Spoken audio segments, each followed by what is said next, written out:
রমজানে পাপ পরিহারের গুরুত্ব। আবু হুরায়রা রাদিয়াল্লাহু আনহু থেকে বর্ণিত, রাসূলুল্লাহ সাল্লাল্লাহু আলাইহি ওয়াসাল্লাম বলেন, রমজান মাসের প্রথম রাতেই শয়তান ও দুষ্টু জিনদের শৃঙ্খলাবদ্ধ করে ফেলা হয়। জাহান্নামের দরজাগুলো বন্ধ করে দেওয়া হয়, এর একটি দরজাও তখন খোলা হয় না। জান্নাতের দরজাগুলো খুলে দেওয়া হয়, এর একটি দরজাও বন্ধ করা হয় না। আর একজন ঘোষণাকারী ঘোষণা দিতে থাকে, হে কল্যাণকামী, অগ্রসর হও, হে পাপাসক্ত, বিরত হও। আর মহান আল্লাহর পক্ষ থেকে আছে জাহান্নাম থেকে বহু লোককে মুক্তিদান। প্রত্যেক রাতেই এরূপ হতে থাকে। তিরমিজি, হাদিস ৬৮২। শিক্ষা।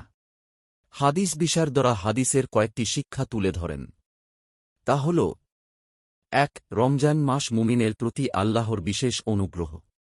২. এই মাসে আল্লাহ মুমিনের জন্য অফুরন্ত কল্যাণ রেখেছেন। ৩. কল্যাণের পথে অগ্রসর হওয়া এবং পাপের পথ পরিহার করাই রমজানের মূল আহ্বান। ৪. মুমিনের উচিত পাপ পরিহার ও নিষ্ঠার সঙ্গে তাওবা করে মুক্তিপ্রাপ্তদের অন্তর্ভুক্ত হওয়ার চেষ্টা করা। ৫. কল্যাণের পথে চেষ্টাকারী রমজানের বরকত ও কল্যাণ লাভ করবে। মাউসুয়াতুল হাদিসিয়া। নিয়মিত ইসলামিক এবং স্বাস্থ্য বিষয়ক ভিডিও পেতে লাইক, কমেন্ট, ফলো এবং চ্যানেলটি সাবস্ক্রাইব করে পাশে থাকবেন। মহান আল্লাহ আপনাকে উত্তম যা দান করুক। আমিন।